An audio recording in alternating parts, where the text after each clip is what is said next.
10 జిల్లాల్లో మహిళల మీద నేరాలు విపరీతంగా పెరిగిపోయాయి అధ్యక్ష. సాక్షాత్తు గౌరవ సీఎం చంద్రబాబు నాయుడు గారు ఉన్న జిల్లాలోనే మహిళల మీద నేరాలు 10% పెరిగాయి అధ్యక్ష. అంటే ఈ రాష్ట్ర ముఖ్యమంత్రి చంద్రబాబు నాయుడు గారి నీడలోనే మహిళలకు రక్షణ లేదా అధ్యక్ష? అలాగే ముఖ్యమంత్రి గారి సాక్షిగానే మహిళల్ని వేధిస్తున్నారు, హింసిస్తున్నారు, చంపేస్తున్నారు అధ్యక్ష. అదే జిల్లాలో గౌరవ మంత్రి గారైన లోకేష్ గారు కూడా ఉన్నారు అధ్యక్ష. అలాగే సాక్షాత్తు హోంమంత్రి గారు ఇన్ఛార్జిగా ఉన్న విజయనగరం జిల్లాలో కూడా మహిళల మీద నేరాలు పెరిగాయి అధ్యక్ష. అలాగే ఈ రాష్ట్రంలో గుంటూరు, సత్యసాయి, నెల్లూరు, విజయనగరం, కడప, అన్నమయ్య, పల్నాడు, పార్వతీపురం, మన్యం, తిరుపతి జిల్లాల్లో పెరుగుతున్నాయి అధ్యక్ష. మహిళలను వేధించే వాళ్ళను, పిల్లలను అత్యాచారం చేసే వాళ్ళకు అస్సలు భయం లేకుండా పోయింది అధ్యక్ష. నిజం చెప్పాలంటే వీటిలో ముఖ్యంగా అత్యధిక కారణం గంజాయి, డ్రగ్స్, వీటి మత్తులో చేస్తున్నారు అధ్యక్ష. మన హోంమంత్రి గారు అయితే ఏకంగా గంజాయి లేదని చెప్పేశారు అధ్యక్ష. కానీ ఈ సభ జరుగుతున్న టైంలోనే మొన్న మదనపల్లిలో చూసాం అధ్యక్ష, గంజాయి మద్యం మత్తులో 7 ఏళ్ల బాలికను అత్యాచారం చేసి హత్య చేసేసి తన ఇంట్లో డ్రమ్లో పడేశాడు అధ్యక్ష. ఒక క్రూర మొగం అలాంటి వెధవల చేశాడు అధ్యక్ష. అలాంటి అయితే ఎంత దారుణంగా రాష్ట్రంలో గంజాయి, డ్రగ్స్, కల్తీ మద్యం ఏరులై పారుతుందంటే దానికి కూడా లెక్కలు చెప్తాను అధ్యక్ష. NDPS కేసెస్ చూస్తే షాక్ అయిపోతాం అధ్యక్ష. దాన్ని బట్టి అర్థమవుతుంది ఎంత దారుణంగా ఈ రాష్ట్రంలో పెరుగుతున్నాయి అనేది. శ్రీకాకుళం జిల్లాలో ఏకంగా 213% గ్రోత్ ఉంది అధ్యక్ష. నెల్లూరులో 121% గ్రోత్, కోనసీమలో 72%, ఇలా తీసుకుంటే 15 జిల్లాల్లో, తిరుపతిలో 1.3% గ్రోత్ ఉంది అధ్యక్ష. పవిత్ర పుణ్యక్షేత్రమైన తిరుపతిలో కూడా డ్రగ్స్, గంజాయి, అక్రమ మద్యం గ్రోత్ సాధించిందంటే రాష్ట్రం ఎటువైపు వెళ్తుందో అర్థం కాని పరిస్థితిలో ఉన్నాం అధ్యక్ష. ఎవరైనా ఆపదలో ఉంటే పోలీస్ కాల్ సెంటర్కి ఫోన్ చేస్తారు అధ్యక్ష. కానీ పోలీస్ కాల్ సెంటర్ 112లో స్పందించే టైం 26 నిమిషాలు ఉందని అధ్యక్ష. అది నేను చెప్పడం కాదు అధ్యక్ష, సాక్షాత్తు అమిత్ షా గారే చెప్పడం జరిగింది అధ్యక్ష. మన గౌరవ ముఖ్యమంత్రి గారికి గౌరవ కేంద్ర హోంమంత్రి గారు లేఖ కూడా రాశారు అధ్యక్ష. అసలు ఈ పోలీసులకి ఎందుకింత ఆడపిల్లలంటే నిర్లక్ష్యం, ఎందుకింత వివక్ష, ఎందుకింత చిన్న చూపు అని అడుగుతున్నాను అధ్యక్ష. అలాగే తీసుకుంటే 112 ఎమర్జెన్సీ కాల్ సెంటర్ని కాల్ చేసి మహిళలు కానీ ఆడపిల్లలు కానీ కాపాడండి కాపాడండి అయ్యో బాబు ఆపదలో ఉన్నామంటే 26 నిమిషాల వరకు స్పందించట్లేదు అధ్యక్ష. అదే దేశ యావరేజ్ 18 నిమిషాలు మాత్రమే ఉంది అధ్యక్ష. దీనికి ఎగ్జాంపుల్స్ చూసుకుంటే అధ్యక్ష, అనంతపురంలో ఇంటర్మీడియట్ అమ్మాయి కనిపించకుండా పోయి 2 రోజులు అయిందని తల్లిదండ్రులు కంప్లైంట్ ఇస్తే అధ్యక్ష, క్వశ్చన్స్ కూడా అడుగుతాను, కంప్లైంట్ ఇస్తే అధ్యక్ష పోలీసులు స్పందించలేదు. అయితే పోలీసులు నిర్లక్ష్యంగా వ్యవహరించడం వల్ల అమ్మాయి చనిపోయింది అధ్యక్ష. అలాగే యలమంచిల కాన్స్టిట్యున్సీలో రాంబెల్లిలో అధ్యక్ష ఒక అమ్మాయి ఏమో ఒకడు జైలు నుంచి బెయిల్ మీద వచ్చి వేధిస్తే అధ్యక్ష, ఆమె కంప్లైంట్ ఇచ్చినా పోలీసులు పట్టించుకోకపోవడం వల్ల అధ్యక్ష ఆ అమ్మాయికి ఇంటికి వచ్చి ఫేక్ వచ్చి చంపేశాడు అధ్యక్ష. పక్క కాన్స్టిట్యున్సీ హోంమంత్రి గారు కనీసం కుటుంబానికి పరామర్శ చేయడానికి, ధైర్యం చెప్పడానికి వెళ్ళని పరిస్థితి మనం చూసాం అధ్యక్ష. అలాగే తీసుకుంటే అధ్యక్ష ఎంత దారుణంగా ఈ కూటమి ప్రభుత్వంలో ఎమ్మెల్యేలు వ్యవహరిస్తున్నారంటే అరవ శ్రీధర్ అనే వ్యక్తి ఎంత దారుణం అధ్యక్ష. మహిళను లోపరుచుకొని అబార్షన్స్ చేయించాడు, 5 సార్లు గర్భవతిని చేసి అబార్షన్ చేయించుకుంటే మోసం చేసి వదిలేశాడు అధ్యక్ష. ప్రభుత్వం ఏం చర్యలు తీసుకుంది అధ్యక్ష?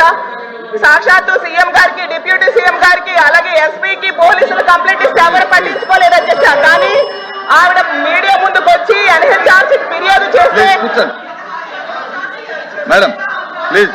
ఇప్పుడు ఈ సంవత్సరం మహిళల మీద జరిగిన అత్యాచారాలు కానీ హత్యలు కానీ 4% తగ్గినాయి అని చెప్పడానికి నేను చాలా గర్వంగా ఫీల్ అవుతున్నాను అధ్యక్ష. దానికి ఈ రోజు మేము పడ్డ కష్టం కాదు అధ్యక్ష.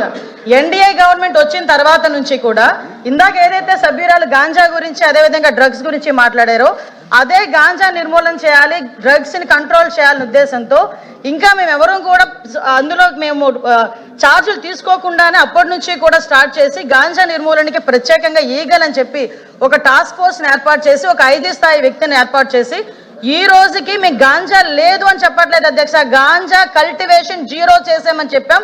ఆ విషయం కూడా సభ్యులు దయచేసి అర్థం చేసుకోవాలి. ఇంతకు ముందు ఆంధ్రప్రదేశ్ని గాంజా ఆంధ్రప్రదేశ్ అనే దగ్గర నుంచి ఈరోజు గాంజా అంటే 0 గాంజా ఆంధ్రప్రదేశ్గా మార్చడానికి ఈరోజు 20 నెలల కాలం మా పోలీస్ డిపార్ట్మెంట్, మా యంత్రాంగం, మా సీఎం గారి సారథ్యంలో చేసామని చెప్పడానికి కూడా నేను గర్వంగా ఫీల్ అవుతున్నాను అధ్యక్ష.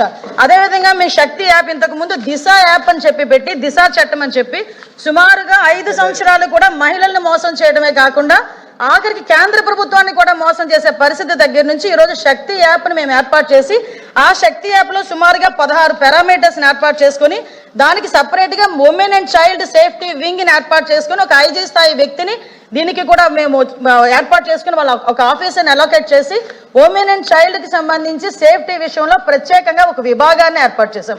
దీన్ని లాస్ట్ ఉమెన్స్ డేకి ఏర్పాటు చేసిన తర్వాత ఈ రోజుకి శక్తి యాప్ దగ్గర 1,50,00,000 మంది మహిళలు ఇన్స్టాల్ చేసుకున్నారు, వాళ్ళు డౌన్లోడ్ చేసుకున్నారు అధ్యక్ష.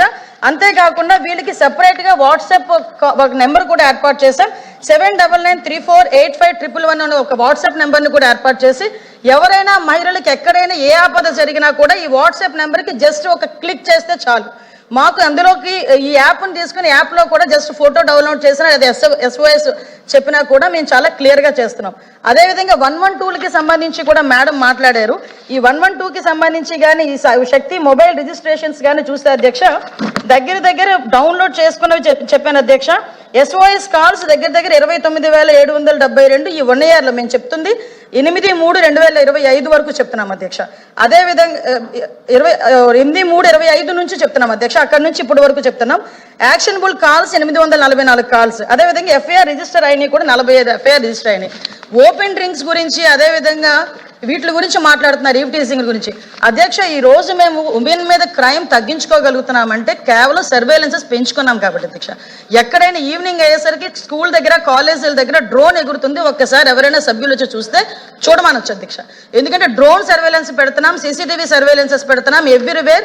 ఉమెన్ అండ్ చైల్డ్ వెల్ఫేర్తో పాటు ఎడ్యుకేషన్ డిపార్ట్మెంట్ కోఆర్డినేషన్తో బ్యాడ్ టచ్ గుడ్ టచ్కి సంబంధించి కూడా ఈరోజు మేము అవేర్నెస్ ప్రోగ్రామ్స్ కండక్ట్ చేస్తున్నాం.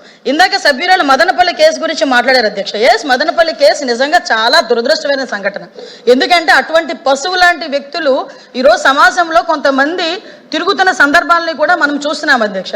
దీని మీద గవర్నమెంట్ ఎంత సీరియస్గా యాక్షన్ తీసుకున్నదన్న సంగతి కూడా తెలిసి ఆ ప్రెజర్ తట్టుకోలేక ఆత్మహత్యలు చేసుకున్న సందర్భాన్ని కూడా నేను ఈ సభలో ఉద్ఘాటిస్తున్నాను అధ్యక్ష.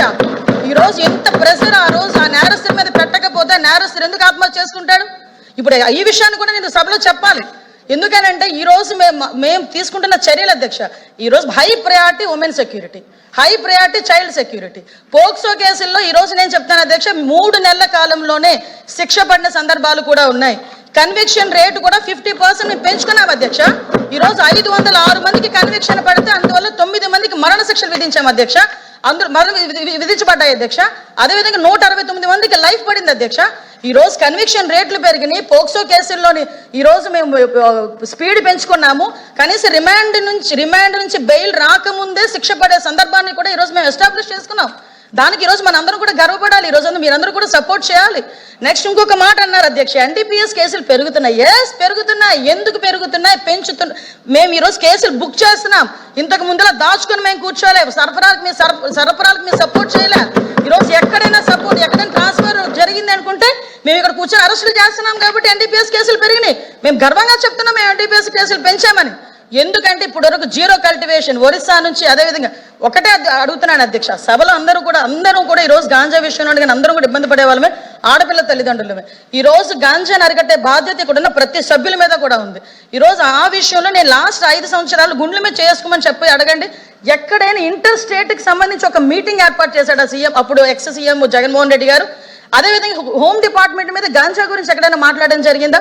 నేను ఈరోజు ఇంకొక విషయం కూడా గర్వంగా చెప్తున్నా. గాంజా విషయంలో NDA గవర్నమెంట్ వచ్చేటప్పటికి స్కూల్ పిల్లలు బ్యాగుల్లోకి వెళ్ళింది గాంజా అనుకునే దగ్గర నుంచి ఈరోజు అదే స్కూల్ పిల్లలు రోడ్డు మీదకి వచ్చి గాంజా వద్దు బ్రో, డ్రగ్స్ వద్దు బ్రో అని వాళ్ళు తిరిగి మోటివేట్ చేసే పొజిషన్ ఈరోజు తెచ్చుకున్నాం అధ్యక్ష. ఇదే గాంజాని కంట్రోల్ చేసే విషయంలో ఈరోజు నేషనల్ NCB వాళ్ళ దగ్గర నుంచి ప్రతి ఒక్కరు కూడా మిగతా స్టేట్స్ అన్ని కూడా ఎలాగ వాళ్ళు కంట్రోల్ చేశారో, ఆల్టర్నేటివ్ క్రాప్స్ ఎలా చేశారో ఆంధ్రప్రదేశ్ చూసి నేర్చుకోండి అని చెప్పే పొజిషన్ ఈరోజు తెచ్చుకున్నాం అధ్యక్ష. ఒకనొక సందర్భంలో ఆంధ్రప్రదేశ్ చూపిస్తే డ్రగ్స్ కి హబ్బు, గాంజాకి హబ్బు అనే దగ్గర నుంచి ఈ రోజు గాంజాని ఎలా అరికట్టారో ఆంధ్రప్రదేశ్ చూసి నేర్చుకోండి అని పొజిషన్ తీసుకొచ్చామంటే that is our police, that is our administration అని చెప్తున్నాను అధ్యక్ష.